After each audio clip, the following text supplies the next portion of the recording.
तो दोस्तों आज हम बात करने जा रहे हैं एक और बेहतरीन मूवी के बारे में जिसका टाइटल है ballad of A small player है। जी हाँ दोस्तों, ये एक बेहतरीन मूवी है।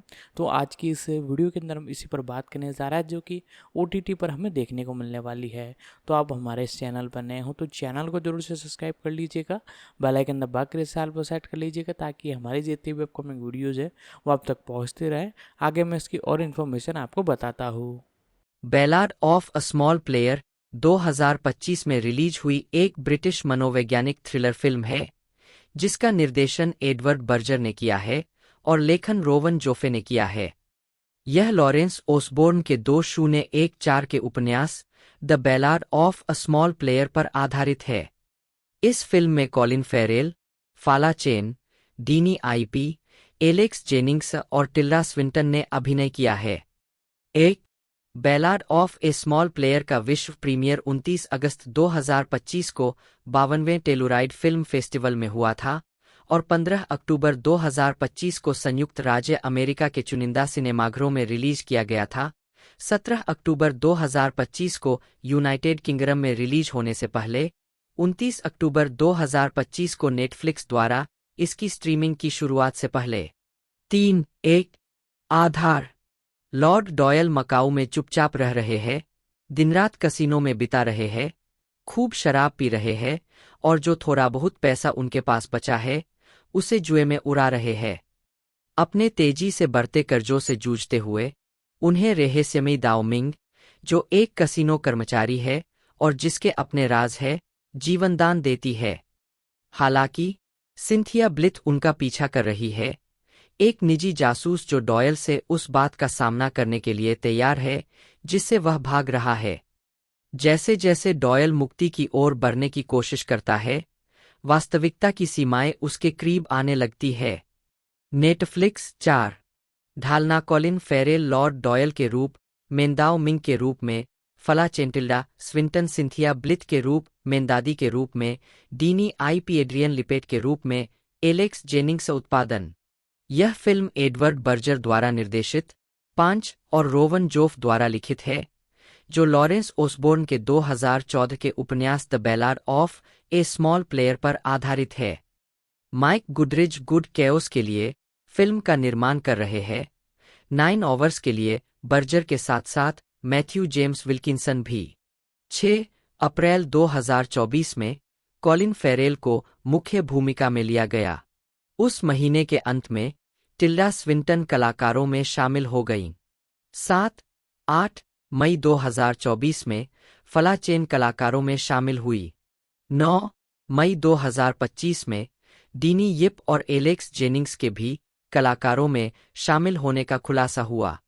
3 फिल्माने मुख्य फोटोग्राफी 26 जून 2024 को मकाऊ और हांगकांग में शुरू हुई और 25 अगस्त को समाप्त हुई। 10 मुक्त करना इसका विश्व प्रीमियर 29 अगस्त 2025 को 52वें टेलुराइड फिल्म फेस्टिवल में हुआ था। 11 इसे 9 सितंबर 2025 को 2025 टोरंटो अंतर्राष्ट्रीय फिल्म महोत्सव के विशेष प्रस्तुति अनुभाग में भी प्रदर्शित किया गया था। 12-13 स्वागतालोचनात्मक प्रतिक्रिया समीक्षा एग्रीगेटर वेबसाइट रॉटन टोमाटोज पर 81 आलोचकों की समीक्षाओं में से 58% सकारात्मक है। वेबसाइट की आम सहमति इस प्रकार है: एक प्रतिबद्ध कॉलिन फेरेल और मकाऊ की यादगार भव्य प्रस्तुति के साथ ballad of a small player अक्सर अपनी खूबियों को कमजोर कर देती है क्योंकि इसमें जरूरत से ज्यादा सामग्री को दोगुना करके कम फायदे दिए जाते हैं। 14 मेटाक्रिटिक, जो भारित औसत का उपयोग करता है, ने 22 आलोचकों के आधार पर फिल्म को 100 में से 50 अंक दिए, जो मिश्रित या औसत समीक्षाओं को दर्शाता है। एडवर्ड बर्जर, जर्मन, टीवीएटीबी, जन्म 1970, एक स्विस और ऑस्ट्रियाई निर्देशक और पटकथा लेखक है। उन्हें जर्मनी में उनके काम के लिए जाना जाता है, जहां वे पैदा हुए और पले बड़े, जैसे जर्मन फिल्में जैक 2014, ऑल माई लविंग 2019 और all quite on the western front 2022, और साथ ही उनकी पहली अंग्रेजी फिल्म कॉन्क्लेव 2024। उन्होंने कई टेलीविजन सीरीज का भी निर्देशन किया है, जिनमें डॉयचलैंड 83, 2015 और पैट्रिक मेलरोज 2018 शामिल है। All quite on the western front ने बर्जर को सर्वश्रेष्ठ अंतर्राष्ट्रीय फिल्म का अकादमी पुरस्कार दिलाया, सर्वश्रेष्ठ रूपांतरित पटकथा के लिए नामांकित किया गया और 3 ब्रिटिश अकादमी फिल्म पुरस्कार जीते। कॉन्क्लेव के लिए बर्जर को सर्वश्रेष्ठ निर्देशक के लिए अपना पहला गोल्डन ग्लोब नामांकन और उत्कृष्ट ब्रिटिश फिल्म के लिए बाफ्टा पुरस्कार मिला। प्रारंभिक जीवन और शिक्षा। एडवर्ड बर्जर का जन्म 1970 में वोल्फ्सबर्ग, लोअर सेक्सोनी, तत्कालीन पश्चिम जर्मनी में हुआ था। उनकी मां स्विट्जरलैंड से थीं और उनके पिता, जो वोक्सवैगन में लॉजिस्टिक्स मैनेजर के रूप में काम करते थे, ऑस्ट्रिया से थे। 4 वे 3 भाई बहनों के साथ एक मध्यमवर्गीय परिवार में पले बड़े। 2 बर्जर ने 1980 के दशक के अंत में वोल्फ्सबर्ग में थियोडोर ह्यूस जिम्नेजियम से स्नातक किया। 5 जिम्नेजियम से स्नातक होने के बाद उन्होंने 1990 से 1991 तक होचस्चुलेफर बिल्डेंडे कुंस्टे ब्राउनश्वेग में भाग लिया। इसके बाद उन्होंने न्यूयॉर्क विश्वविद्यालय के टिश स्कूल ऑफ द आर्ट्स में स्थानांतरित कर दिया, जहां उन्होंने 1994 में निर्देशन में अपनी पढ़ाई पूरी की। 6 वह 1997 में बर्लिन चले गए। 7 बर्जर के पास अपने माता पिता के माध्यम से स्विस, 8 और ऑस्ट्रियाई दोनों नागरिकता है। 9, 10, 1, 11, 12 उन्होंने 2023 में डाई वेल्ट को बताया कि हालांकि वह पासपोर्ट से जर्मन नहीं है, लेकिन वह अंतर्राष्ट्रीय फुटबॉल टूर्नामेंट में जर्मनी का समर्थन करते हैं। 10 अगर जर्मनी स्विट्जरलैंड से खेलता है तो मैं जर्मनी के लिए हूं, उन्होंने वैरायटी को बताया।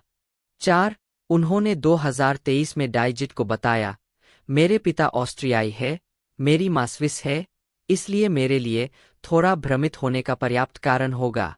मैं हमेशा जानता हूं कि मैं यूरोपीय हूं। 9 आजीविका 1992-2017 प्रारंभिक कार्य और जर्मन फिल्में 2018 बर्लिन में बर्जर ने ज्यादातर जर्मनी और संयुक्त राज्य अमेरिका में काम किया है। 13 उन्होंने अपना पहला कार्य अनुभव अमेरिकी स्वतंत्र प्रोडक्शन कंपनी गुड मशीन में इकट्ठा किया, जिसमें अन्य लोगों के अलावा एंगली, टॉड हेन्स, 7, 14 और एडवर्ड बर्न्स की फिल्मों पर काम किया। 1994 में उन्होंने कंपनी के प्रोडक्शन विभाग का नेतृत्व किया। 11 1996 में उन्होंने कोलंबिया यूनिवर्सिटी फिल्म स्कूल में अतिथि व्याख्यान दिया। 11 और यूनिवर्सिटेट डेर कुंस्टे बर्लिन, 7 और HFF पोट्सरैम में।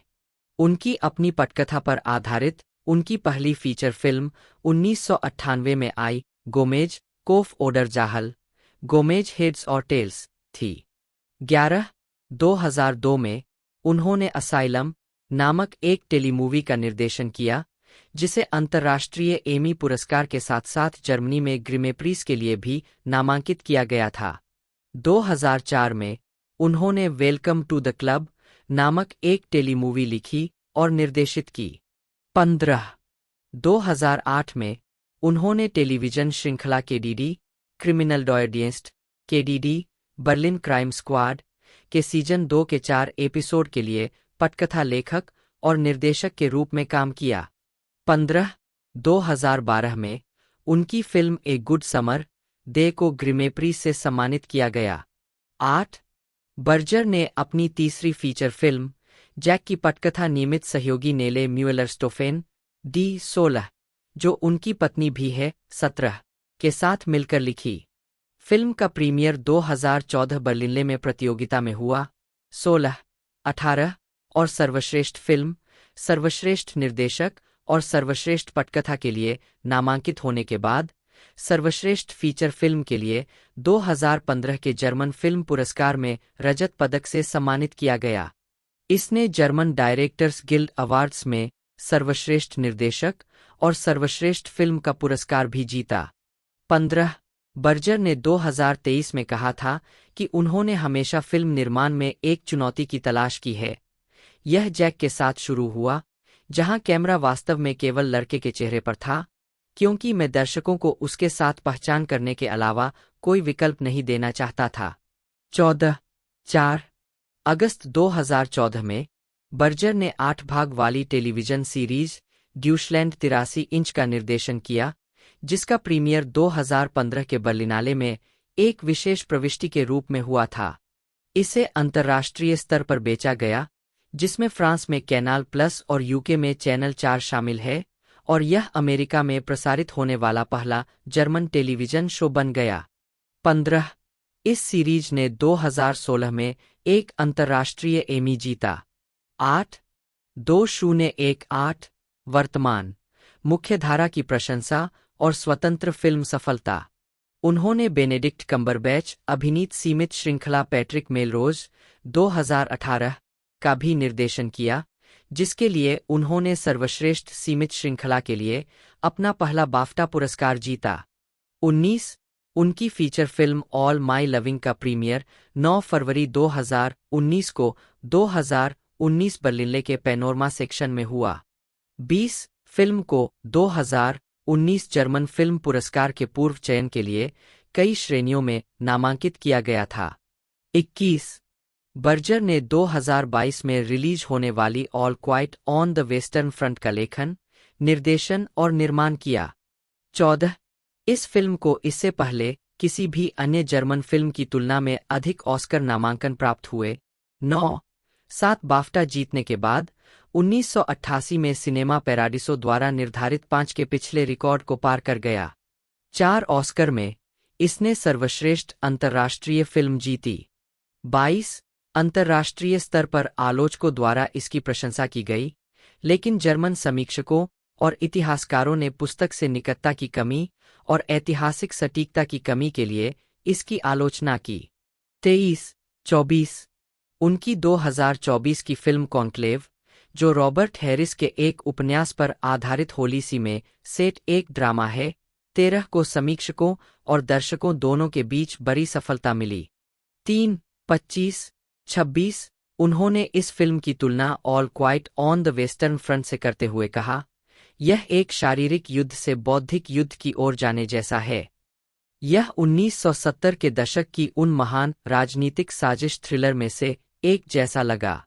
13 उनकी अगली फिल्म, जो 2025 में रिलीज होने वाली है, कॉलिन फेरेल और टिल्डा स्विंटन के साथ ballad of A small player है। 27 बर्जर ने कई संगीत वीडियो, लघु फिल्में और कलाकार फिल्म पोर्ट्रेट का निर्देशन और निर्माण भी किया है। आगामी परियोजनाएं। बर्जर को बॉर्न फ्रेंचाइजी की अगली फिल्म, कथित तौर पर द बॉर्न डिलेमा शीर्षक, का निर्देशन करने के लिए चुना गया है। 28-29 हालांकि अक्टूबर 2024 में बर्जर फिल्म में अपनी भागीदारी के बारे में अस्पष्ट थे, यह वास्तव में स्पष्ट नहीं है कि मैं वह फिल्म कर रहा हूं या नहीं। मैं इसे अभी नहीं कर रहा हूं, और मैं वास्तव में नहीं जानता कि मैं भविष्य में क्या करूंगा। 30 बर्जर ने science fiction thriller film the barrier का निर्देशन करने के लिए हस्ताक्षर किए हैं, जिसमें ऑस्टिन बटलर मुख्य भूमिका में है और मैकमिलन हेजेस द्वारा लिखित है, जो उसी नाम की उनकी अपनी लघु कहानी पर आधारित है। 31 वह इवान गेर्शकोविच के बारे में एक फिल्म का निर्देशन भी करने वाले हैं, जिसमें डेविड वेल पटकथा लिखने वाले हैं। 32 बर्जर ब्रैड पिट मुख्य भूमिका में और डेविड काजगनिच द्वारा लिखित द राइडर्स का निर्देशन करने के लिए भी जुड़े हैं, जो टिम विंटन के इसी नाम के उपन्यास पर आधारित है। 33 वह 1949 का निर्माण करने वाले हैं, जो पावेल पावलिकोव्स्की द्वारा निर्देशित थॉमस मान की एक आगामी बायोपिक है, जो कोलम टोबिन के उपन्यास द मैजिशियन पर आधारित है। 34 35 36 व्यक्तिगत जीवन। बर्जर की शादी जर्मन अभिनेत्री और पटकथा लेखक नेले म्यूएलर-स्टोफेन दे से हुई है। 37 उन्होंने बर्जर की कई फिल्मों में अभिनय किया है, साथ ही जैक की पटकथा पर भी सहयोग किया है। रोवन मार्क जोफे, जन्म 1973, एक ब्रिटिश पटकथा लेखक और निर्देशक है। वह निर्देशक रोलैंड जोफे, और अभिनेत्री जेन लापोटेयर के पुत्र और अभिनेत्री नथाली लुंगी के सौतेले भाई है। 2. जोफे ने विश्वविद्यालय में नाटक लिखना शुरू किया और अंततः उन्हें कैमरून मैकिन्टोश बर्सरी से सम्मानित किया गया। 2. जोफे की पहली 2 पटकथा लेखन परियोजनाओं, लास्ट रिजॉर्ट और गैस अटैक, ने एडिनबर्ग अंतर्राष्ट्रीय फिल्म महोत्सव में सर्वश्रेष्ठ नए ब्रिटिश फीचर का पुरस्कार जीता। 2003 में आई उनकी टेलीविजन ड्रामा टर्किश डिलाइट, जो एक ऊबी हुई गृहिणी के बारे में है जो बेली डांसिंग का नया काम शुरू करती है, ने रॉयल टेलीविजन सोसाइटी का सर्वश्रेष्ठ ड्रामा पुरस्कार मिडलैंड जीता। 3. उन्होंने द शूटिंग ऑफ थॉमस हर्नडल का निर्देशन किया, जिसने 2009 के बाफ्टा टीवी पुरस्कारों में सर्वश्रेष्ठ एकल ड्रामा का पुरस्कार जीता। 4. 2009 में जोफे ने अपनी पहली फीचर फिल्म निर्देशित की, जो ब्राइटन रॉक उपन्यास पर आधारित उनकी अपनी फिल्म थी, जिसमें एक्शन को 1960 के दशक में स्थानांतरित किया गया। 5. 2010 में जोफे ने मार्टिन बूथ के उपन्यास ए वेरी प्राइवेट जेंटलमैन पर आधारित एक पटकथा लिखी। 2. इसका निर्देशन एंटोन कॉर्बिन ने किया था, जिसमें जॉर्ज क्लूनी प्रमुख भूमिका में थे, और अंततः इसे द अमेरिकन शीर्षक के तहत रिलीज किया गया। निर्देशक के रूप में जोफे की अगली परियोजना एस.जे. वॉटसन के उपन्यास Before I Go to Sleep का रूपांतरण थी। 6. जिसमें निकोल किडमैन मुख्य भूमिका में थीं। 7. जोफे ने पटकथा रूपांतरण भी लिखा था।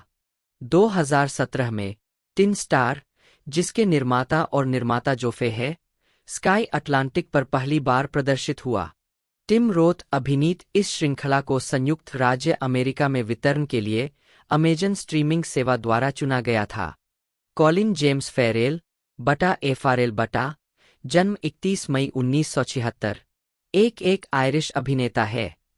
2000 के दशक से ब्लॉकबस्टर और स्वतंत्र फिल्मों में अग्रणी भूमिका निभाने वाले उन्हें कई पुरस्कार मिले हैं, जिनमें 3 गोल्डन ग्लोब पुरस्कार, 1 एसेजी पुरस्कार और 1 अकादमी पुरस्कार और 1 एमी पुरस्कार के लिए नामांकन शामिल है। आयरिश टाइम्स ने उन्हें 2020 में आयरलैंड का 5वां सबसे महान फिल्म अभिनेता और टाइम पत्रिका ने उन्हें 2023 में दुनिया के 100 सबसे प्रभावशाली लोगों में से एक बताया।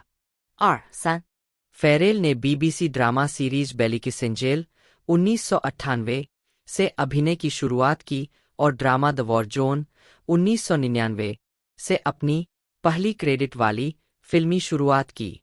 उनकी पहली मुख्य भूमिका युद्ध ड्रामा टाइगरलैंड 2000 में थी और उन्हें स्टीवन स्पीलबर्ग की science fiction film minority report 2002 से सफलता मिली। उन्होंने डेयरडेविल 2003 में बुलसाई और अलेक्जेंडर 2004 में अलेक्जेंडर द ग्रेट जैसी प्रमुख भूमिकाएं निभाईं और माइकल मान की मियामी वाइस 2006 और वुडी एलन की कैसंड्राज ड्रीम 2007 में भी प्रमुख भूमिकाएं निभाईं। फेरेल ने अपने लगातार सहयोगी मार्टिन मैकडोनाग के साथ अपनी पहली फिल्म में एक नौसिखिया हिटमैन की भूमिका निभाने के लिए प्रशंसा अर्जित की। डार्क कॉमेडी इन ब्रुग्स 2008 ने गोल्डन ग्लोब पुरस्कार जीता।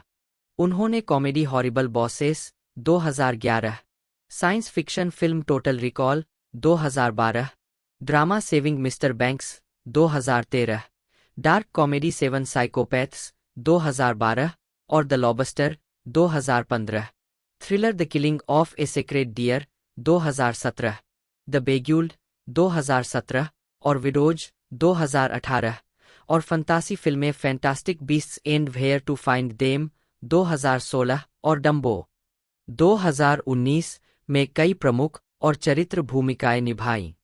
फेरेल ने सुपरहीरो फिल्म द बैटमैन 2022 और एचबीओ सीरीज द पेंगुइन 2024 में ओज कॉब पेंगुइन की भूमिका निभाई, जिसके लिए उन्हें गोल्डन ग्लोब पुरस्कार मिला। 2022 में उन्हें science fiction drama after young, survival film 13 lives और मैकडोनाग के ड्रामा द बैनशीज ऑफ इनिशेरिन में अपनी भूमिकाओं के लिए प्रशंसा मिली। बाद वाली फिल्म में एक भोले भाले आयरिश व्यक्ति की भूमिका निभाने के लिए उन्होंने सर्वश्रेष्ठ अभिनेता के लिए वोल्पी कप और एक और गोल्डन ग्लोब जीता। साथ ही सर्वश्रेष्ठ अभिनेता के लिए अकादमी पुरस्कार के लिए नामांकन भी प्राप्त किया। प्रारंभिक जीवन। कॉलिन जेम्स फेरेल का जन्म 31 मई 1976 को डबलिन के पश्चिमी उपनगर कैसलनॉक में रीटा, नी मोनाघन और इमोन फेरेल के घर हुआ था। उनके पिता शमरॉक रोवर्स एफसी के लिए फुटबॉल खेलते थे और एक हेल्थ फूड की दुकान चलाते थे। फेरेल कैसलनॉक सेल्टिक एफसी के लिए खेलते थे और टीम का प्रबंधन उनके पिता करते थे। 5 फेरेल के चाचा, टॉमी फेरेल, भी शमरॉक रोवर्स के लिए खेलते थे। फेरेल का एक बड़ा भाई है जिसका नाम इमोन है। 6 और 2 बहनें, कैथरीन और क्लॉडाइन है। बाद वाली अब उनकी निजी सहायक के रूप में काम करती है। 7, 8, 9 फेरेल कैथोलिक परिवार में पलेब्रे और Saint Brigid National School, Castleknock गए। उसके बाद एक्सक्लूसिव, उद्धरण वांछित, all boys private school Castleknock College. उन्होंने उस समय बॉय बैंड बॉयजोन के लिए असफल ऑडिशन दिया था। फेरेल को अभिनय की कोशिश करने की प्रेरणा तब मिली जब ईटी द एक्स्ट्राटेरेस्ट्रियल 1982 में हेनरी थॉमस के प्रदर्शन ने उन्हें भावुक कर दिया। 10 अपने भाई के प्रोत्साहन से उन्होंने गेटी स्कूल ऑफ एक्टिंग में दाखिला लिया, लेकिन जब उन्हें बीबीसी के नाटक बेलिकिसेंजेल में डैनी बर्न की भूमिका निभाने के लिए चुना गया तो उन्होंने पढ़ाई छोड़ दी। 18 साल की उम्र में सिडनी की यात्रा के दौरान फेरेल एक हत्या के प्रयास के मामले में संदिग्ध बन गया। 12 पुलिस का स्केच काफी हद तक उसके जैसा दिखता था और उसने उस रात बेहोश होने का भी वर्णन किया था। उसका एकमात्र बहाना यह था कि एक दोस्त ने लिखा था कि उस रात दोनों शहर के दूसरी तरफ एमडीएमए ले रहे थे। 13, 14 आजीविका 1998, 2003 प्रारंभिक करियर और सफलता। फेरेल ने 1998 और 1999 में बेलिकिसेंगल और फॉलिंग फॉर ए डांसर सहित टेलीविजन शो और फिल्मों में भूमिकाएं निभाई थीं।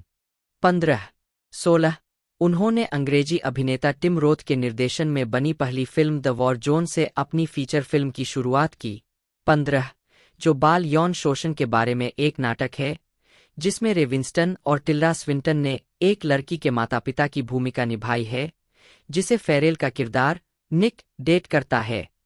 17 फेरेल केविन स्पेसी और लिंडा फियोरेंटिनो के साथ ऑर्डिनरी डिसेंट क्रिमिनल में दिखाई दिए, जो मार्टिन काहिल के जीवन पर आधारित फिल्म थी। 15 2000 में फेरेल को जोएल शूमाकर द्वारा निर्देशित टाइगरलैंड में प्राइवेट रोलैंड बोज की मुख्य भूमिका में लिया गया था। 16 वैरायटी के इमानुएल लेवी ने कहा कि फेरेल एक विध्वंसक लेकिन मूल रूप से सभ्य लड़के के रूप में चमकते हैं, जिसकी निराशावादिता किसी स्थिति के लिए एकमात्र समझदार प्रतिक्रिया हो सकती है। 18 द गार्जियन के माइकल होल्डन ने लिखा कि फेरेल क्लासिक विद्रोही आदर्श में ठीक से फिट होने के लिए बहुत अधिक नायक थे, लेकिन उन्होंने फिर भी अच्छा प्रदर्शन किया। 19 टाइगरलैंड ने 139, 500 कमाए। 16 फेरेल की अगली अमेरिकी फिल्में अमेरिकन आउटलॉज 2001 और हार्ट्स वॉर 2002 व्यावसायिक रूप से सफल नहीं रहीं। 20-21 उनकी 2002 से 2003 की फिल्में, जिनमें फोन बूथ, द रिक्रूट और स्वाट, सभी थ्रिलर, जिनमें से पहली 2 उनकी पहली अभिनीत भूमिकाएं थीं। 22 को आलोचकों द्वारा अच्छी प्रतिक्रिया मिली और बॉक्स ऑफिस पर सफल रहीं। 22 फोन बूथ के बारे में रोजर एबर्ट ने लिखा कि जीतना या हारना फेरेल का है, क्योंकि वह ज्यादातर समय स्क्रीन पर रहते हैं और वह ऊर्जा और तीव्रता दिखाते हैं। 23 द गार्जियन के फिलिप फ्रेंच ने फेरेल के प्रदर्शन की प्रशंसा की। 24 स्वाट में एम्पायर के एलन मॉरिसन ने लिखा, फेरेल पर आमतौर पर अलाव में चिंगारी लाने के लिए भरोसा किया जा सकता है। यह इस फिल्म के लिए भी सच है। 25 न्यूयॉर्क टाइम्स के एल्विस मिशेल ने फेरेल के उच्चारण की आलोचना करते हुए लिखा कि उन्होंने एक अस्थिर अमेरिकी उच्चारण का इस्तेमाल किया है, जिससे वह अधिकारियों से एक कदम आगे एक अंतर्राष्ट्रीय अपराधी की तरह लगते हैं। 26 एबर्ट और द न्यूयॉर्क टाइम्स के एओ स्कॉट द रिक्रूट में फेरेल की प्रभावशीलता पर असहमत थे, एबर्ट ने फेरेल की पसंद का उल्लेख किया। 27 लेकिन स्कॉट को लगा कि फेरेल अपना समय कैफीनयुक्त उन्माद में बिताते हैं, घबराहट, तनाव और भ्रम को दर्ज करते हुए अपने प्रमुख पुरुष के शांत स्वभाव को बनाए रखने की कोशिश करते हैं। 28 फोन बूथ ने बॉक्स ऑफिस पर $46.6 मिलियन, 29 स्वाट ने $116.9 मिलियन, 30 और द रिक्रूट ने $52.8 मिलियन, 31 कमाए। फेरेल की सहायक भूमिकाओं में टॉम क्रूज के विपरीत एक महत्वाकांक्षी न्याय विभाग एजेंट की भूमिका शाह, जो माइनॉरिटी रिपोर्ट 2002 में एक संभावित अपराधी के रूप में है, 32 और डेयरडेविल 2003 में खलनायक बुलसाई की भूमिका है। मैट डेमन को मूल रूप से माइनॉरिटी रिपोर्ट की भूमिका की पेशकश की गई थी, जिसे उन्होंने ओशंस 11 में आने के लिए ठुकरा दिया था। 33 फेरेल ने कहा कि डेमन के मना करने के बाद निर्माता की पसंद बनने में उन्हें कोई समस्या नहीं थी। 34 फेरेल को दिसंबर 2001 में इस भूमिका के लिए साइन किया गया था, हालांकि उन्हें मैट मर्डॉक डेयरडेविल की मुख्य भूमिका के लिए तब तक माना जाता रहा जब तक बेन एफ्लेक ने हस्ताक्षर नहीं कर दिए। 35 फेरेल को अपना आयरिश उच्चारण बनाए रखने के लिए प्रोत्साहित किया गया। 36 उन्होंने बुलसाई को समझने के लिए फ्रैंक मिलर की डेयरडेविल कॉमिक्स पढ़ी, क्योंकि कॉमिक पुस्तकों में चरित्र के चेहरों पर अभिव्यक्ति और जिस तरह से वे कभी कभी चलते हैं और जिस चरित्र को मैं निभा रहा हूं उसकी अतिशयोक्ति, वह इतना अतिरंजित है कि आप उससे प्रेरणा लेते हैं, लेकिन यह वास्तव में ऐसा चरित्र नहीं है जिसके लिए आप मेथड एक्टिंग कर सकते हैं। आप जानते हैं, न्यूयॉर्क में पेपर क्लिप के साथ लोगों को मारते हुए दौड़ना। 37 2003 में उन्हें कंपनी पत्रिका द्वारा दुनिया का छठा सेक्सिएस्ट मैन चुना गया। 38 2003 से 2008 करियर की प्रगति फेरेल 2007 टोरंटो अंतर्राष्ट्रीय फिल्म महोत्सव में। 2003 के अंत में फेरेल ने एक अपराधी की भूमिका निभाई जो डार्क कॉमेडी इंटरमिशन में सिलियन मर्फी के साथ बैंक डकैती की साजिश रचता है, जिसने 3 साल तक आयरिश बॉक्स ऑफिस के इतिहास में सबसे ज्यादा कमाई करने वाली आयरिश स्वतंत्र फिल्म का रिकॉर्ड रखा। 39 2004 में वे कई अन्य स्वतंत्र फिल्मों में दिखाई दिए, जिन्हें अधिकांश देशों में सीमित नाटकीय रिलीज मिली, जिसमें A Home at the End of the World, Michael Cunningham के इसी नाम के उपन्यास से रूपांतरित, शामिल है। 22 रोजर एबर्ट ने फेरेल की प्रशंसा करते हुए कहा कि वह फिल्म में आश्चर्यजनक थे, कम से कम इसलिए नहीं कि चरित्र उनके द्वारा पहले किए गए सभी कामों से काफी अलग है। 41 सैन फ्रांसिस्को क्रॉनिकल के मिक लासेल ने असहमति जताते हुए कहा कि फेरेल अच्छा करने के लिए उत्सुक है। फेरेल ने ओलिवर स्टोन की 2004 की जीवनी पर आधारित फिल्म अलेक्जेंडर में सिकंदर महान की मुख्य भूमिका निभाई थी, जिसे अंतर्राष्ट्रीय स्तर पर कुछ अनुकूल समीक्षाएं प्राप्त हुई, लेकिन संयुक्त राज्य अमेरिका में इसे खराब प्रतिक्रिया मिली। 44 विजेता को उभयलिंगी के रूप में चित्रित करना विवादास्पद था।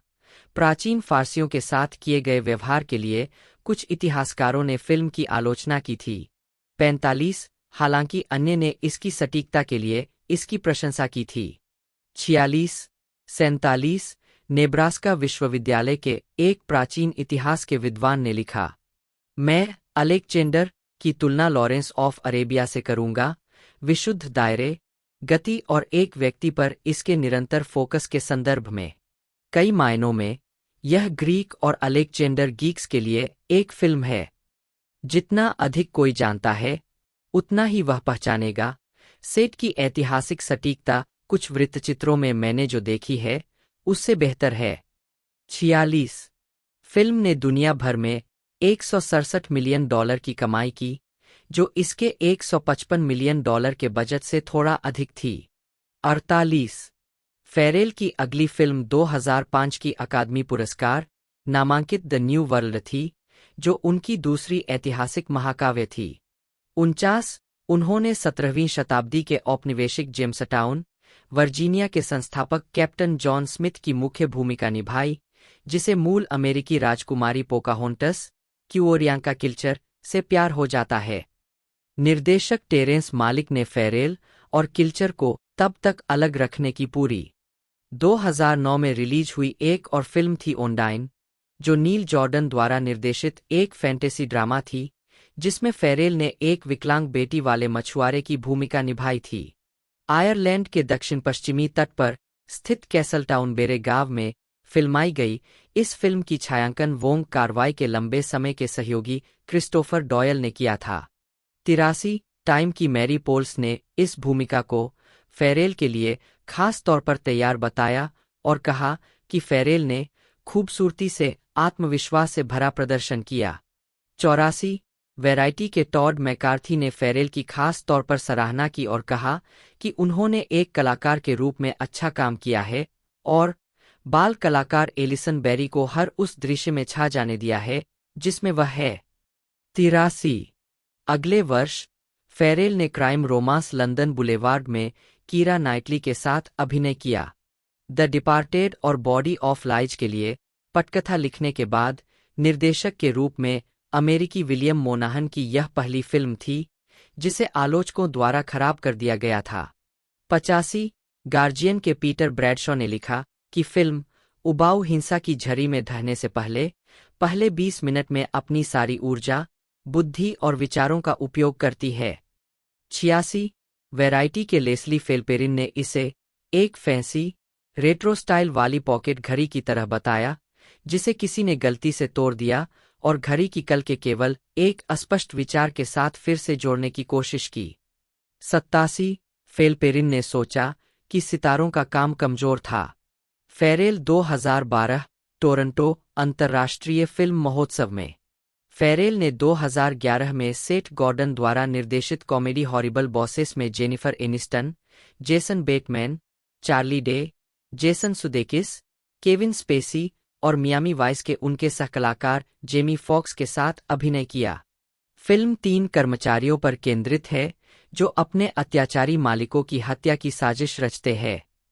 88 द गार्जियन के मार्क केरमोर ने लिखा कि हालांकि फिल्म को एक सख्त पटकथा से फायदा होता, फेरेल और फॉक्स की भूमिकाएं रसीली थीं जिन्हें उन्होंने शानदार ढंग से निभाया। 89 लॉस एंजल्स टाइम्स के माइकल फिलिप्स ने लिखा कि फेरेल ने सुदेकिस के कोकीन प्रेमी बॉस की भूमिका में जबरदस्त फूहर स्वाद लाया। 90 उसी वर्ष बाद में फेरेल ने फ्राइट नाइट रीमेक में मुख्य प्रतिपक्षी की भूमिका निभाई। 91 एंटोन येल्चिन, डेविड टेनेंट और टोनी कोलेट के साथ एक करिश्माई पिशाच की कहानी में शामिल हुए जो एक हाई स्कूल के छात्र और उसकी एकल मां के बगल में रहता है। फिल्म को ड्रीमवर्क्स द्वारा रिलीज किया गया था जिसमें Craig Gillespie, Lars and the Real Girl के ने बफी द वैम्पायर स्लेयर के लेखक मार्टी नोक्सन द्वारा लिखी गई पटकथा का निर्देशन किया था। द डेली टेलीग्राफ के सुखदेव संधू ने लिखा कि फेरेल ने एक बार फिर अपनी कॉमेडी साख साबित की है। आलीशान भौहों वाले बहिष्हरक्त चूसक के रूप में बेहद मोहक। 92 जबकि द न्यूयॉर्क टाइम्स के एओ स्कॉट ने सोचा कि फेरेल ने एक पलक और एक गुर्राहट और एक बिल्ली जैसी म्याऊ के साथ अपनी भूमिका निभाई। 93 दूसरी ओर न्यूयॉर्क पत्रिका के लोगन हिल फेरेल के प्रदर्शन से उलझन में थे। जरूर इसका ज्यादा मतलब नहीं निकलता, लेकिन नेवादा के उपविभाजनों में रहने वाले सदियों पुराने पिशाचों का भी इससे कोई मतलब नहीं निकलता, इसलिए वह इसके लिए तैयार है। 94 फेरेल ने कोलंबिया पिक्चर्स की टोटल रिकॉल में केट बेकिंसले के साथ अभिनय किया, जो 1990 की फिल्म की 2012 की रीमेक थी, जिसमें उन्होंने मूल रूप से अर्नोल्ड श्वार्ज़नेगर द्वारा निभाई गई भूमिका निभाई थी। इसे मई से सितंबर 2011 तक टोरंटो में फिल्माया गया था और लेन कोशिश की जब तक कि उन्हें एक साथ फिल्माया नहीं गया। 50 हालांकि यह दुनिया भर में केवल 811 सिनेमाघरों में रिलीज हुई थी और बॉक्स ऑफिस पर अपेक्षाकृत कम कमाई की थी। 51 फिल्म को बड़ी संख्या में सकारात्मक समीक्षा मिली। 53 द गार्जियन में 4 समीक्षाओं में से 56 द न्यू वर्ल्ड के बाद लॉस एंजल्स में सेट की गई period romance film Ask the Dust आई, जो जॉन फेंटे के उपन्यास पर आधारित थी, 57 और जिसमें सलमा हायेक ने सहअभिनय किया था। समीक्षाएं मिश्रित थीं। द न्यूयॉर्क टाइम्स की मनोहला डार्गिस ने फेरेल के काम का सकारात्मक वर्णन किया 58, लेकिन द गार्जियन के पीटर ब्रैडशॉ ने दोनों मुख्य भूमिकाओं में कुछ जबरदस्ती का अंश पाया 59, सीमित नाटकीय रिलीज के साथ यह वित्तीय रूप से सफल नहीं रही 60, फेरेल 2006 में माइकल मान की action crime drama Miami vice में जेमी फॉक्स के साथ अपनी भूमिका के साथ अधिक सफल रहे। फिल्म ने $135 मिलियन के बजट पर दुनिया भर में $164 मिलियन की कमाई की। 61, 62 और टाइम आउट न्यूयॉर्क ने इसे दशक की शीर्ष 50 फिल्मों में स्थान दिया। 63, उसी वर्ष जारी डीवीडी ने भी अपने पहले सप्ताह में 1 मिलियन से अधिक प्रतियां पायरेटेड संस्करणों में $7.91 मिलियन के बराबर बेचने में कामयाबी हासिल की। 64 और 11 फरवरी 2007 तक किराए में $36.45 मिलियन से अधिक की कमाई हुई। 65, एओ स्कॉट ने फेरेल के काम की आलोचना की। जब वह स्क्रीन पर नहीं होता है तो आप उसे याद नहीं करते हैं, और जब वह होता है तो आप खुद को लंबे समय से पहले किसी और को या किसी और चीज को देखते हुए पाते हैं। 62, फेरेल ने कथित तौर पर अपने दोस्त और हाल ही में ऑस्कर विजेता जेमी फॉक्स को खुश करने के लिए अपने वेतन में थोड़ी कटौती भी की। शुरुआत में उनका वेतन फॉक्स से ज्यादा था। 67, फेरेल वुडी एलन के नाटक कैसंद्राज ड्रीम में दिखाई दिए, जिसका प्रीमियर 2007 में हुआ और इसे 2008 की शुरुआत में अमेरिका में वितरित किया गया। सैन फ्रांसिस्को क्रॉनिकल के मिक लासेल ने फेरेल की प्रशंसा की। एलन अपने अभिनेताओं को स्पष्ट निर्देश नहीं देने के लिए कुख्यात है, और फिर भी किसी तरह इसने फेरेल के लिए अद्भुत काम किया, जो पहले कभी इतने नग्न, इतने स्पष्ट और इतने उन्मुक्त नहीं दिखे जितने वह यहाँ है। 68, मनोहला डार्गिस ने न्यूयॉर्क टाइम्स में सहमति व्यक्त की और कहा कि उन्हें लगता है कि फेरेल सहकलाकार इवान मैकग्रेगर के साथ अच्छी तरह मेल खाते हैं। 69, फेरेल की अगली फिल्म मार्टिन मैकडोनाग की पहली पूर्ण लंबाई वाली फीचर फिल्म इन ब्रुगेस ने 2008 के सनडांस फिल्म फेस्टिवल की शुरुआत की, जबकि द न्यूयॉर्कर और टाइम आउट लंदन के फिल्म समीक्षकों ने सहकलाकार ब्रेंडन ग्लीसन के प्रदर्शन को दोनों में से मजबूत पाया। 70, 71, द गार्जियन के ब्रैडशॉ ने फेरेल हिटमैन रे के रूप में को बिल्कुल शानदार, मूडी और मजाकिया, जानलेवा सेक्सी, कभी कभी दिल तोड़ने वाले दुखी और एक छोटे लड़के की तरह कमजोर पाया। 72, फेरेल ने फिल्म में अपने प्रदर्शन के लिए अपना पहला गोल्डन ग्लोब पुरस्कार जीता। 73, इसके तुरंत बाद वह किक इट नामक एक वृत्तचित्र में दिखाई दिए, जो केन्या, रूस, अफगानिस्तान, आयरलैंड, स्पेन और अमेरिका के 6 बेघर पुरुषों पर आधारित है जो होमलेस वर्ल्ड कप के लिए क्वालीफाई करने का प्रयास करते हैं। फेरेल स्क्रीन पर दिखाई दिए और कहानी सुनाई। 74, और अपनी कमाई आयरलैंड के एक बेघर आश्रय को दान कर दी। 75, यह फिल्म सिनेमाघरों और टेलीविजन पर एक साथ रिलीज हुई और डीवीडी रिलीज से पहले बहुत कम समय के लिए ESPN 2 पर प्रसारित हुई। फेरेल को इस सच्ची कहानी में उनकी भूमिका के लिए सकारात्मक समीक्षाएं मिलीं। बाद में 2008 में फेरेल ने गेविन ओकॉनर द्वारा निर्देशित police drama pride and glory में एडवर्ड नॉर्टन के साथ अभिनय किया। रोजर एबर्ट को यह फिल्म पसंद नहीं आई।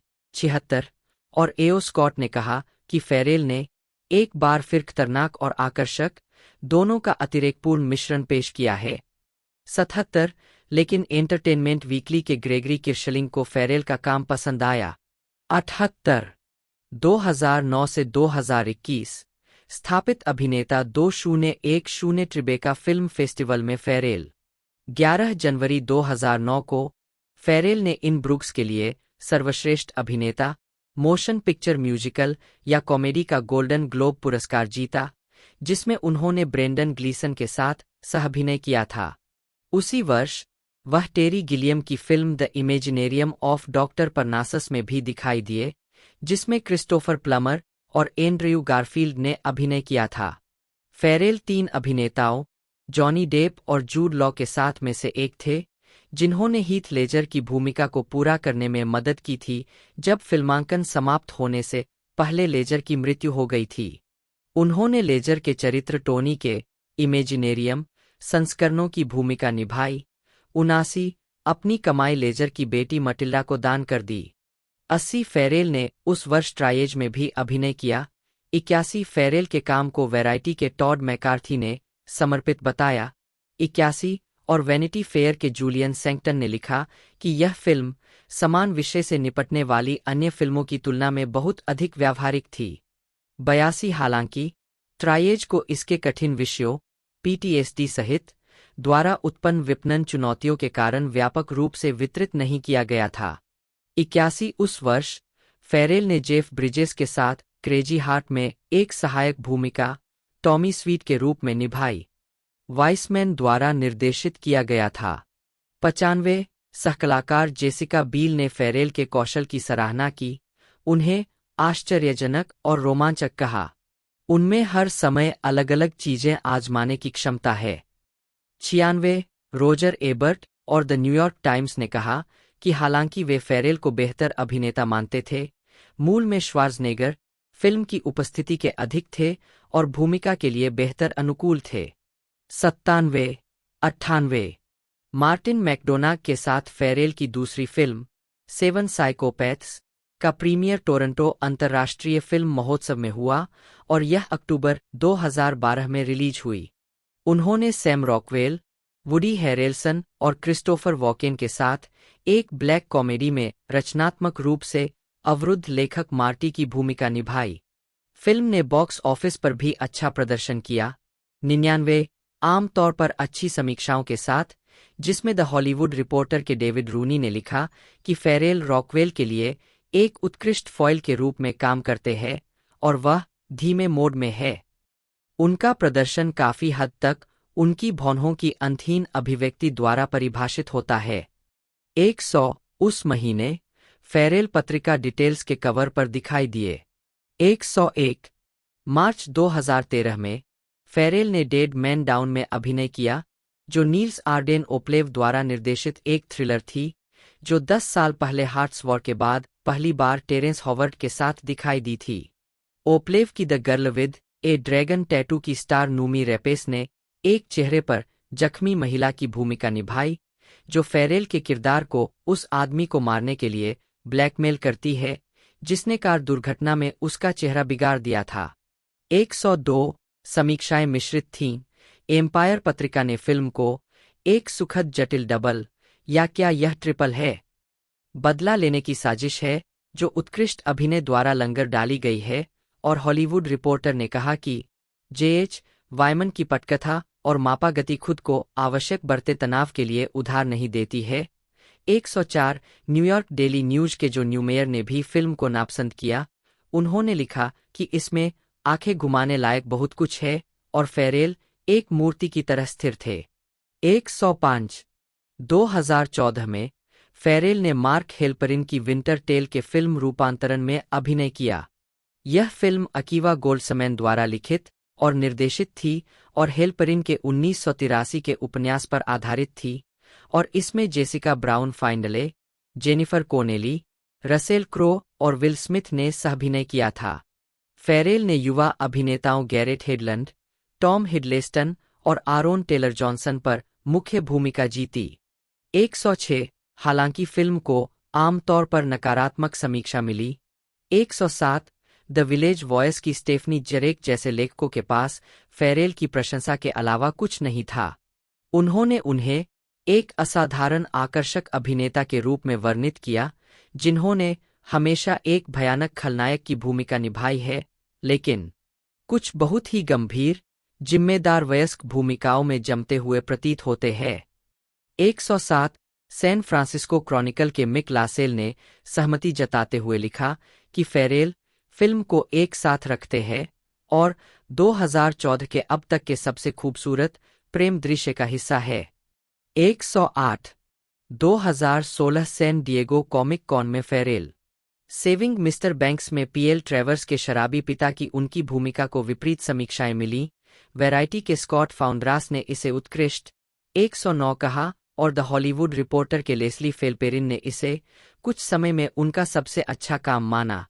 110। इसके विपरीत द गार्जियन के पीटर ब्रैडशॉ ने उनके प्रदर्शन को नीरस और बेस्वाद बताया। 111। जबकि द डेली टेलीग्राफ के रॉबी कॉलिन ने फेरेल को भूमिका में अनुपयुक्त पाया। 112। फेरेल ने जेसिका चेस्टेन और सामंथा मॉर्टन के साथ लिव उलमान के अगस्त स्ट्रिंडबर्ग के मिस जूली के रूपांतरण में अभिनय किया। 113। चेस्टेन के चरित्र के पिता के सेवक जॉन के रूप में उनकी भूमिका को द न्यूयॉर्क टाइम्स के स्टीफन होल्डन ने तीनों प्रदर्शनों में से सबसे मजबूत बताया। हालांकि उलमान के निर्देशन को अधिकांश समीक्षकों ने बहुत सपाट माना। 114। फेरेल ने टीवी सीरीज ट्रू डिटेक्टिव के दूसरे सीजन में रे वेलकोरो के रूप में विंस वॉन, टेलर कित्सच और रेचल मैकेडम्स के साथ अभिनय किया। 115। 116। पहले 2 एपिसोड जस्टिन लिन द्वारा निर्देशित किए गए थे। 117। उन्होंने अपने चरित्र के लिए एक गैरमानक कैलिफोर्नियाई उच्चारण अपनाने के लिए एक बोली कोच के साथ काम किया। फेरेल ने द लॉबस्टर में अभिनय किया, जो एक रोमांटिक साइंस फिक्शन थ्रिलर है जो 2015 में रिलीज हुई थी और ग्रीक निर्देशक योर्गोस लैंथिमोस द्वारा निर्देशित उनकी अंग्रेजी भाषा की पहली फिल्म थी। इसकी पटकथा को 42वें रॉटरडैम अंतर्राष्ट्रीय फिल्म महोत्सव में सर्वश्रेष्ठ सिनेमाट 2013 प्रोजेक्ट के लिए ART अंतर्राष्ट्रीय पुरस्कार से सम्मानित किया गया था। 119। एक डायस्टोपियन निकट भविष्य में सेट जिसमें एक साथी को ढूंढना जीवन और मृत्यु का मामला है। फिल्म एक अपरंपरागत प्रेम कहानी बताती है। फिल्म में राहेल वीज, बेन व्हिस्वा, ओलिविया कोलमैन, लेया सेडॉक्स और जॉन सी रेली भी है। 120। 2016 में फेरेल ने Harry Potter spin film Fantastic Beasts and Where to Find Them में अभिनय किया। फिल्म से फेरेल के लाइसेंस प्राप्त प्रचार फोटो का एक ट्रेस किया गया संस्करण बाद में 2007 की स्कूलरग्री प्लेजेंट की 10वीं सालगिरह के कवर पर नेफेरियन सरपाइन के चरित्र के लिए इस्तेमाल किया गया था, जो इसी नाम की श्रृंखला की पहली पुस्तक थी। 121। 122। 2017 में उन्होंने The Beguile, The Killing of a Sacred Deer और रोमन जे. इजराइल एस्क फिल्मों में प्रमुख भूमिकाएं निभाई। 2018 में उन्होंने स्टीव मैकवीन की थ्रिलर विडोज में सह अभिनय किया। 2022।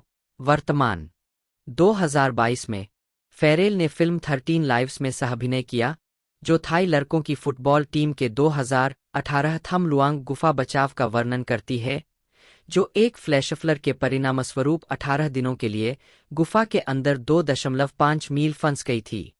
ब्रिटिश गुफा गोताखोर रिक स्टैंटन और जॉन वोलंथेन ने बचाव अभियान में भाग लिया और लड़कों को निकाला। इस निर्माण के दौरान फेरेल और अन्य कलाकारों ने अपने स्टंट और डाइविंग खुद की। फिल्म के बारे में एक साक्षात्कार में फेरेल ने पानी के नीचे के काम से महत्वपूर्ण चिंता का सामना करना स्वीकार किया। 123। उन्होंने मैट रीव्स की 2022 की फिल्म द बैटमैन में ओसवाल्ड ओज कॉब बटा पेंगुइन 124 को चित्रित किया। 125। 126। 127। फेरेल द बैटमैन पार्ट 2 2027 में भूमिका को फिर से निभाएंगे। 128।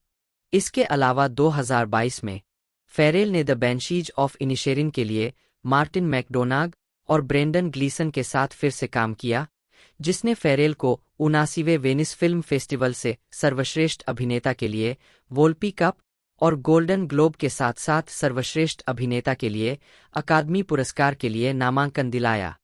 129। फरवरी 2024 में यह बताया गया कि फेरेल कोगोनारा की film A Big Bold Beautiful Journey में मार्गोट रोबी के साथ अभिनय करेंगे। 130। उस वर्ष अप्रैल में फिल्मांकन शुरू हुआ। मार्च 2025 में यह घोषणा की गई कि फेरेल वार्नर ब्रदर्स और डीसी स्टूडियोज की डीसी यूनिवर्स फ्रेंचाइजी के हिस्से के रूप में सार्जेंट रॉक पर आधारित एक फिल्म में अभिनय करने के लिए बातचीत कर रहे हैं। इस फिल्म का निर्देशन लुका गुआडाग्निनो और लेखन जस्टिन कुरिज केस कर रहे हैं। 131। उन्होंने एडवर्ड बर्जर की 2025 की film ballad of a small player में टिल्डा स्विंटन के साथ अभिनय किया। 132 दान का काम 2007 में फेरेल शंघाई में स्पेशल ओलंपिक वर्ल्ड गेम्स के प्रवक्ता के रूप में अन्य हस्तियों में शामिल हुए।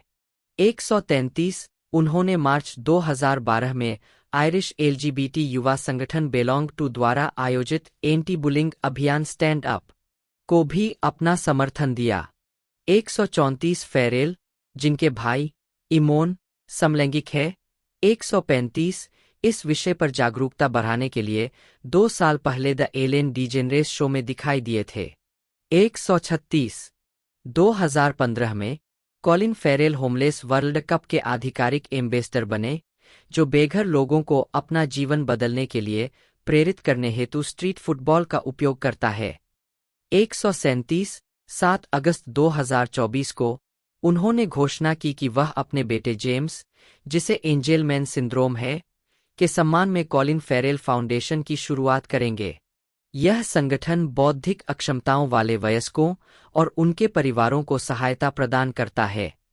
उन्होंने कहा, यह पहली बार है जब मैंने इसके बारे में बात की है, और जाहिर है कि मैं केवल इसलिए बोल रहा हूं क्योंकि मैं जेम्स से यह नहीं पूछ सकता कि क्या वह ऐसा करना चाहता है। 138 139 व्यक्तिगत जीवन फेरेल के पास डबलिन और लॉस एंजिल्स में घर है। 140 2013 में उन्होंने खुलासा किया कि वह अनिद्रा से पीड़ित है और कभी-कभी अवसाद और अंधेरे विचारों से पीड़ित होते हैं। 141 142 रिश्ते और बच्चे फेरेल की मुलाकात अंग्रेजी अभिनेत्री और गायिका अमेलिया वार्नर से 2000 में क्विल्स के प्रीमियर पर हुई थी। उन्होंने जुलाई से नवंबर 2001 तक डेटिंग की। 22 ऐसी अप्रमाणित अटकलें थीं कि उन्होंने शादी कर ली है। फेरेल ने इस रिश्ते के बारे में कहा कि वे बहुत तेज, बहुत युवा थे। 16 उनके अमेरिकी मॉडल निकोल नारायण। 143 गायिका ब्रिटनी स्पीयर्स। 144 145 और अभिनेत्रियों एंजेलिना जोली, एलिजाबेथ टेलर। 141 146 मेव क्विनलान और डेमी मूर के साथ रिश्ते रहे हैं। 22 147 उनका एक बेटा है, जेम्स पेड्रेग फेरेल, जिसका जन्म 12 सितंबर 2003 को अमेरिकी मॉडल किम बोर्डेनवे से हुआ था। 148 अक्टूबर 2007 में उन्होंने कहा कि उनके बेटे को एंजेलमैन सिंड्रोम है, जो एक दुर्लभ आनुवंशिक विकार है जिसमें बौद्धिक और विकासात्मक देरी, भाषण की कमी और एक उत्तेजक व्यवहार होता है। 149 2007 से 2008 तक फेरेल ने आयरिश मेडिकल छात्रा मुइरेन मैकडोनेल को डेट किया। 16 150 151 फेरेल और ब्रिटिश अमेरिकी लेखिका एम्मा फॉरेस्ट ने 1 साल से अधिक समय तक डेट किया, एक अनुभव जिस पर उन्होंने अपने संस्मरण your voice in my head में गहराई से चर्चा की, जो ज्यादातर उनके चिकित्सक के साथ उनके संबंधों पर केंद्रित था, जिनकी अप्रत्याशित रूप से मृत्यु हो गई थी। 152 फॉरेस्ट के अनुसार उसने और फेरेल ने रिश्ता खत्म करने से पहले एक साथ बच्चा पैदा करने की योजना बनाई थी। 7 अक्टूबर 2009 को फेरेल के दूसरे बेटे हेनरी टेड्यूज फेरेल का जन्म पोलिश अभिनेत्री एलिजा बाचलेडाकुरुश, उनकी ऑनलाइन सहकलाकार से हुआ। 153 154 2010 में फेरेल और बैचलेडाकुरुश अलग हो गए। 155 नशीली दवाओं की लत और संयम फेरेल ने एक साक्षात्कार में कहा कि वह 14 साल की उम्र से ही नशे में या नशे में रहता था। 156 दिसंबर 2005 में वह मनोरंजक दवाओं और दर्द निवारक दवाओं की लत के लिए एक पुनर्वास केंद्र में भर्ती हुआ। 157 पुनर्वास केंद्र छोड़ने के बाद डेविड लेटरमैन के साथ लेट शो में एक साक्षात्कार के दौरान उन्होंने इस विषय पर टिप्पणी की।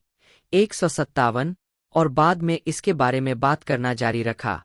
96 158 उन्होंने कहा, एक ऊर्जा पैदा हुई, एक चरित्र बना, जिससे निस्संदेह मुझे फायदा हुआ। फिर एक ऐसा चरण आया जब यह सब मेरे चारों ओर बिखरने लगा। 158 फेरेल 2006 में पुनर्वास केंद्र छोड़ने के बाद से शांत है और उन्होंने अपने संयम का श्रेय अपने बड़े बेटे जेम्स को दिया है। 159 2018 में उन्होंने अपनी संयमता बनाए रखने के लिए स्वेच्छा से खुद को पूर्व उपाय के रूप में पुनर्वास में भर्ती कराया। 160 सेक्स टेप जनवरी 2006 में फेरेल ने अपनी पूर्व प्रेमिका अमेरिकी मॉडल निकोल नारायण और इंटरनेट कॉमर्स ग्रुप आईसीजी के खिलाफ 2003 में उनके द्वारा बनाए गए 13 मिनट के सेक्स टेप के अनधिकृत सार्वजनिक वितरण के लिए मुकदमा दायर किया। 161 उन्हें इसके अधिकारों के लिए $5 मिलियन की पेशकश की गई थी। 162 जबकि आईसीजी ने इसे जारी करने की कोशिश की, नारायण ने कहा कि वह फेरेल के साथ मिलकर यह सुनिश्चित करेंगी कि टेप निजी रहे। फेरेल ने कहा कि उसने उनके अभिनय करियर को नुकसान पहुंचाने और इससे पैसे कमाने के लिए इसे जारी करने की कोशिश की, जिसे नारायण ने नकार दिया। 163 164 16 अप्रैल 2006 को वे एक गोपनीय समझौते पर पहुंचे।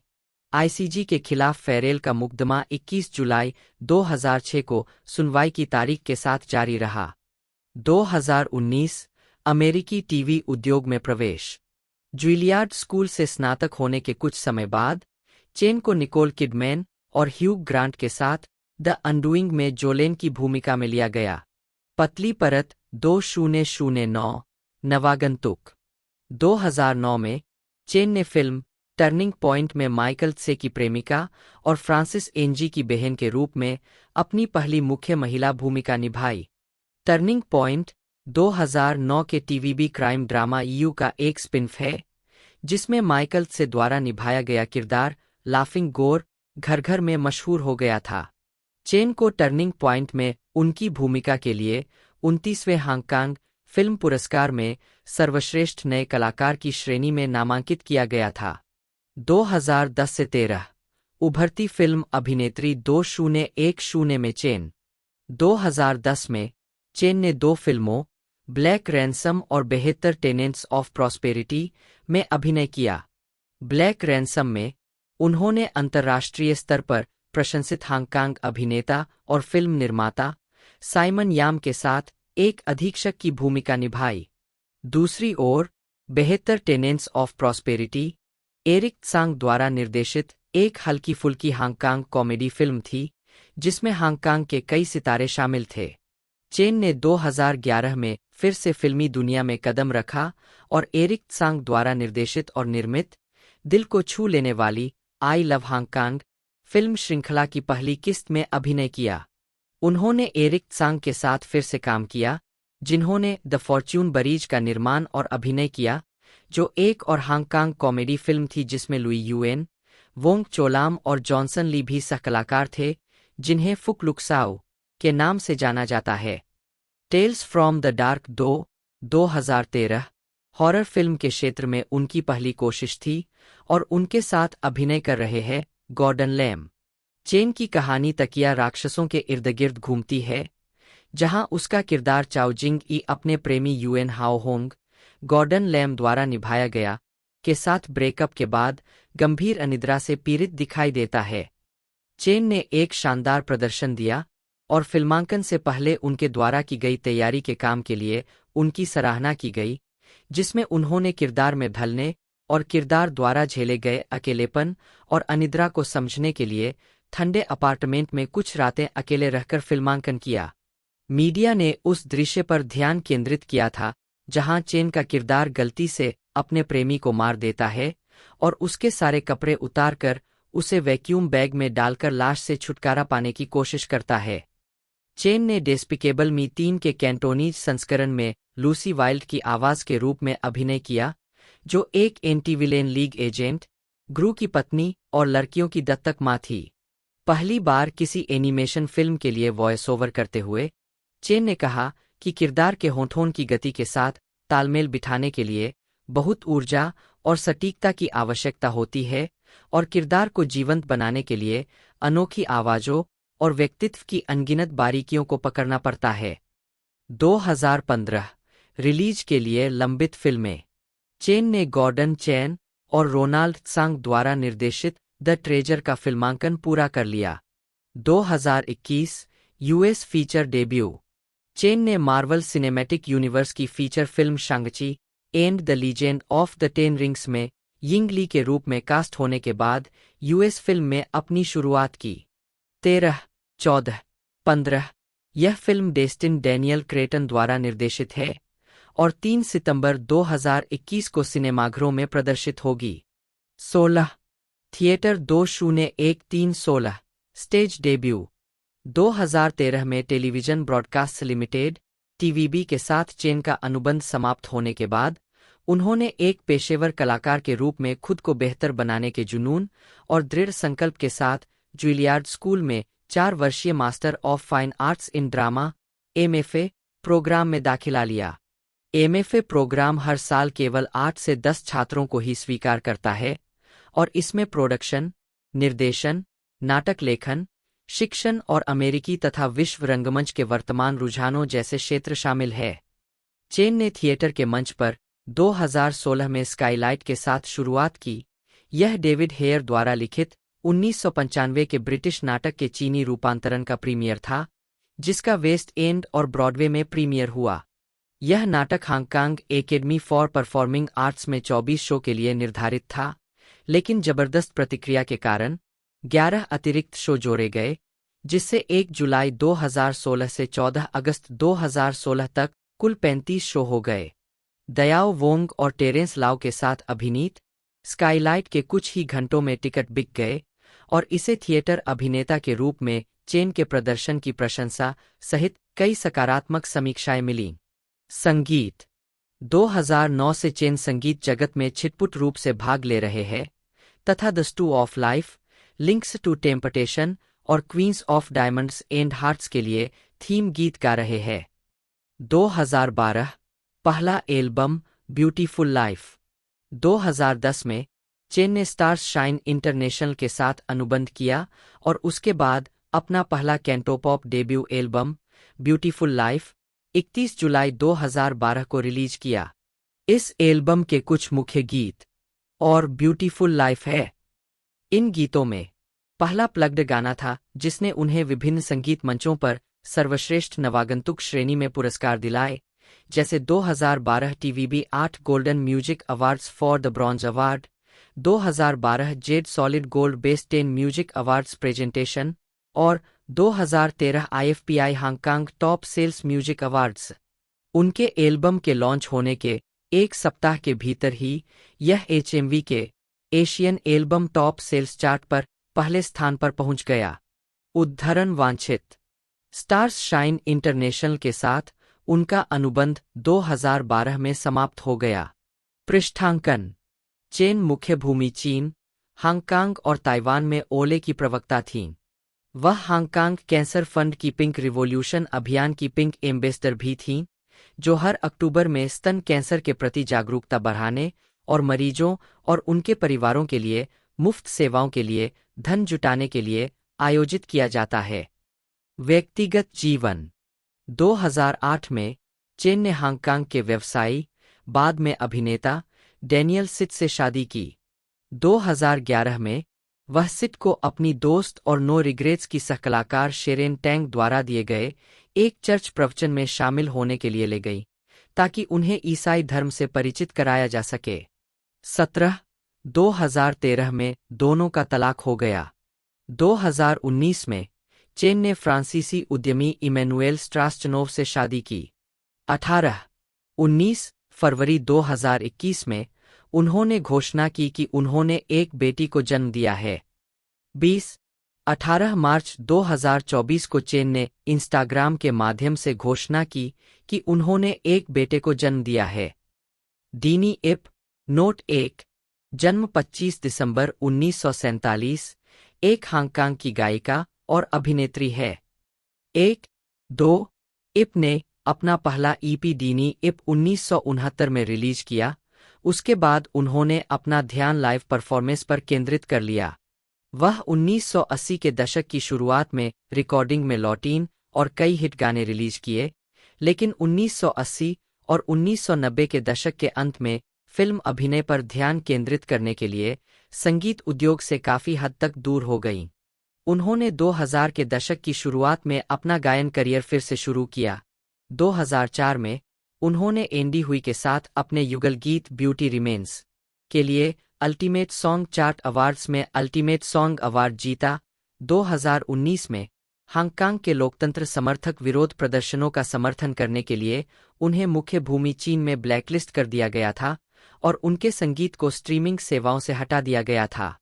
एक अभिनेत्री के रूप में इप को जमीनी स्तर के किरदारों को निभाने के लिए सराहा जाता है। 2011 की फिल्म अ सिंपल लाइफ में अपने अभिनय के लिए उन्होंने 68वें वेनिस अंतर्राष्ट्रीय फिल्म समारोह, 48वें गोल्डन हॉर्स अवार्ड्स, 6ठे एशियाई फिल्म अवार्ड्स और 31वें हांगकांग फिल्म अवार्ड्स सहित 9 सर्वश्रेष्ठ अभिनेत्री पुरस्कार जीते। उन्होंने 3 बार सर्वश्रेष्ठ सहायक अभिनेत्री का हांगकांग फिल्म पुरस्कार और 2 बार सर्वश्रेष्ठ सहायक अभिनेत्री का गोल्डन हॉर्स पुरस्कार भी जीता है। संगीत व्यवसाय 1980 के दशक में इप ने एक स्थानीय निर्माता के साथ 5 एल्बम जारी किए। कैंटोपॉप उद्योग की दिशा के बारे में शिकायत करने और अपने तत्कालीन लेबल ब्लैक एंड व्हाइट के साथ विवाद के बाद इप ने 1988 में संगीत से संन्यास लेने का फैसला किया और फिल्मों में कभी कभार भूमिकाएं निभाने के साथ अर्धसेवानिवृत्ति में चली गईं। वह 2002 में एक ईपी के साथ कैंटोपॉप दृश्य में लौटीं, जो हांगकांग में उनके 2002 के संगीत कार्यक्रम की लाइव रिकॉर्डिंग के साथ दोनों को यूनिवर्सल म्यूजिक ग्रुप द्वारा जारी किया गया था।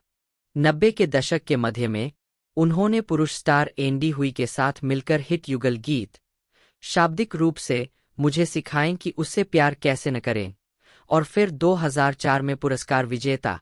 फिल्मी करियर और पहचान इप को कई अवसरों पर मान्यता मिली है, जिसमें ए सिंपल लाइफ भी शामिल है, जिसके लिए उन्होंने 68वें वेनिस अंतर्राष्ट्रीय फिल्म महोत्सव में सर्वश्रेष्ठ अभिनेत्री का कोप्पा वोल्पी पुरस्कार जीता था।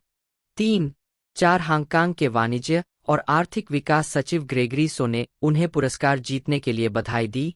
उन्होंने कहा कि यह पुरस्कार न केवल उनकी उत्कृष्ट उपलब्धि की अंतर्राष्ट्रीय मान्यता है, बल्कि हांगकांग फिल्म उद्योग की उत्कृष्टता के स्तर का प्रमाण है। 5 ए सिंपल लाइफ ने इप और एंडी लाउ के बीच 10वें सहयोग को चिह्नित किया, जिनके साथ उन्होंने 1985 में द अनरिटन लॉ में पहली बार अभिनय किया था। 3-6 इप ने डांसेस विद ड्रैगन 11वें हांगकांग फिल्म पुरस्कार 1991 और माई नेम इज नॉट सूजी 5वें हांगकांग फिल्म पुरस्कार 1985 में अपनी भूमिकाओं के लिए हांगकांग फिल्म पुरस्कारों में 2 बार सर्वश्रेष्ठ सहायक अभिनेत्री का पुरस्कार जीता है। उन्हें 3 बार सर्वश्रेष्ठ सहायक अभिनेत्री के लिए नामांकित भी किया गया है। रॉन्ग वेडिंग ट्रेल 4वें हांगकांग फिल्म पुरस्कार 1984, स्पिरिचुअल लव 7वें हांगकांग फिल्म पुरस्कार 1987 और मर्डर 13वें हांगकांग फिल्म पुरस्कार 1993। उन्होंने क्राइंग हार्ट 2012 के लिए 36वें गोल्डन हॉर्स अवार्ड्स में सर्वश्रेष्ठ सहायक अभिनेत्री का पुरस्कार भी जीता है। 7 ए सिंपल लाइफ फिल्मांकन से पहले इप ने अभिनय से 12 साल का अंतराल लिया था। इस अंतराल के बारे में उन्होंने कहा, उद्योग में कुछ लोग मुझे एक अवज्ञाकारी अभिनेत्री के रूप में देखते थे, जिसे सेट पर निर्देशक की भूमिका निभाना पसंद है। मैं नेटवर्किंग में भी बहुत अच्छी नहीं हूँ। मुझे लगता है कि यही कारण है कि मुझे ज्यादा काम नहीं मिला। 8 राजनीति कॉन्सर्ट प्रमोटर चेउंग यूविंग के साथ आईपी इप ने हांगकांग के 2014 अम्ब्रेला आंदोलन में भाग लिया, जहां प्रदर्शनकारियों ने सरकार से चुनावी सुधार की मांग की। 9-10 वह डेनिस हो के कैंटोपॉप गीत रेज द अम्ब्रेला की रिकॉर्डिंग में शामिल थीं। 11-12-13 इस गीत को लोकतंत्र समर्थक आंदोलन के लिए एक प्रेरक गान के रूप में वर्णित किया गया था। 14-15 2016 के हांगकांग विधायी चुनाव अभियान के दौरान इप ने कार्यकर्ता नाथन लॉ के लिए अपना समर्थन व्यक्त किया और कहा, मेरा मानना है कि यह युवक जो कुछ भी करता है वह हांगकांग के लिए और अपनी पीढ़ी के लिए करता है। 16 2019 में इब 2019 से 20 हांगकांग विरोध प्रदर्शन के दौरान लोकतंत्र समर्थक प्रदर्शनों में शामिल हुई। 17-18 इब प्रदर्शनकारियों के समर्थन में आवाज उठाने वाली हांगकांग की कुछ मशहूर हस्तियों में से एक थीं, जिसके कारण उनके गीतों को मुख्य भूमि चीन के संगीत स्ट्रीमिंग प्लेटफार्मों से हटा दिया गया था। 19 इस आय धारा के नुकसान से अप्रभावित, उन्होंने युवा प्रदर्शनकारियों के लिए अपनी प्रशंसा जारी रखी। फला चेन, सरलीकृत चीनी, पारंपरिक चीनी, जन्म 24 फरवरी 1982, एक चीनी अमेरिकी, 3 अभिनेत्री और गायिका है। मिस चाइनीज इंटरनेशनल पेजेंट 2005 जीतने के बाद चेन ने हांगकांग सिनेमा में एक अभिनेत्री के रूप में अपनी शुरुआत की। वह drama series Heart of Greed 2007 और इसके सीक्वल मूनलाइट रेसोनेस 2008 में अपनी भूमिकाओं के लिए प्रमुखता से उभरीं। उन्होंने रोमांस सीरीज स्टेप्स 2007 और period drama series No Regrets 2010 में अपने प्रदर्शन के लिए टीवीबी एनिवर्सरी अवार्ड्स में 2 बार सर्वश्रेष्ठ सहायक अभिनेत्री का पुरस्कार जीता और क्राइम थ्रिलर टर्निंग पॉइंट 2009 से अपनी फीचर फिल्म की शुरुआत की। उन्होंने crime thriller series Lives of Omission 2011, drama series Triumph in the Skies 2 और horror film Tales from the Dark दोनों 2013 में मुख्य भूमिकाएं निभाई। चेन ने 2014 में जुइलियार्ड से मास्टर डिग्री हासिल करने के लिए हांगकांग के शोबिज जगत से दूरी बना ली थी। स्नातक होने के बाद उन्होंने एचबीओ की मनोवैज्ञानिक थ्रिलर सीरीज द अनडूइंग 2020 में अभिनय करते हुए संयुक्त राज्य अमेरिका में अपनी शुरुआत की। मार्वल सिनेमैटिक यूनिवर्स की film Shang-Chi and the Legend of the Ten Rings 2021 में यिंग ली की भूमिका के लिए उन्हें अंतर्राष्ट्रीय स्तर पर पहचान मिली और वह एचबीओ की कॉमेडी सीरीज इर्मा वेब 2022 और monster film Godzilla x Kong The New Empire 2024 में भी दिखाई दीं। प्रारंभिक जीवन और शिक्षा। चेन का जन्म 24 फरवरी 1982 को हुआ था और 14 साल की उम्र तक चेंगडू, सिचुआन, चीन में पली बड़ी, जब वह अपने माता-पिता के साथ अटलांटा, जॉर्जिया, संयुक्त राज्य अमेरिका में आ गई। 4 अपने समूह में शीर्ष 10 में हाई स्कूल से स्नातक होने के बाद उन्होंने मई 2005 में एमोरी विश्वविद्यालय के ग्रेजुएटा बिजनेस स्कूल में मार्केटिंग और अंतर्राष्ट्रीय व्यापार का कोर्स किया। 5 अपने कॉलेज की छुट्टियों के दौरान चेन ने अपनी ट्यूशन फीस भरने के लिए कई प्रतियोगिताओं में हिस्सा लिया। इनमें टीवीबी द्वारा हांगकांग में आयोजित मिस चाइनीज इंटरनेशनल पेजेंट 2005 भी शामिल था, जहां उन्होंने मिस न्यूयॉर्क चाइनीज 2004 जीतने के बाद न्यूयॉर्क शहर का प्रतिनिधित्व किया था। उन्होंने प्रथम रनरअप का खिताब जीता और मनोरंजन जगत में अपने करियर की शुरुआत की। 6, 7, 8 2014 में चेन ने न्यूयॉर्क शहर के जुइलियार्ड स्कूल में 4 साल का Master of Fine Arts in Drama (MFA) programme शुरू किया। उन्होंने मई 2018 में स्नातक किया। 9 आजीविका टेलीविजन 2005-06 टीवी जगत में प्रवेश। 2005 में चेन ने अपने पेशेवर अभिनय करियर की शुरुआत की जब उन्होंने टीवीबी के साथ 8 साल का अनुबंध किया। उन्होंने टीवीबी के मंदारिन चैनल टीवीबी 8 पर कई तरह के शो में एक होस्ट के रूप में शुरुआत की, इससे पहले कि वह टीवीबी श्रृंखला फोरेंसिक हीरोज में एक हत्यारे की भूमिका में अतिथि भूमिका में अपने अभिनय की शुरुआत करती। 2007-09 सफलता हांगकांग के HFC पार्क एन शॉप में चेन 2007 में Heart of Greed, The Family Link और स्टेप्स में अभिनय करने के बाद चेन ने स्टेप्स में अपनी भूमिका के लिए सर्वश्रेष्ठ सहायक अभिनेत्री श्रेणी में अपना पहला अभिनय पुरस्कार जीता। 6 इसके अतिरिक्त उन्हें इसी भूमिका के लिए मेरी पसंदीदा महिला पात्र और सबसे बेहतर अभिनेत्री श्रेणियों के लिए भी नामांकित किया गया था। 2007 में हार्ट ऑफ ग्रीड और द फैमिली लिंक में अपनी भूमिकाओं के लिए उन्हें सबसे बेहतर अभिनेत्री श्रेणी में भी नामांकन मिला।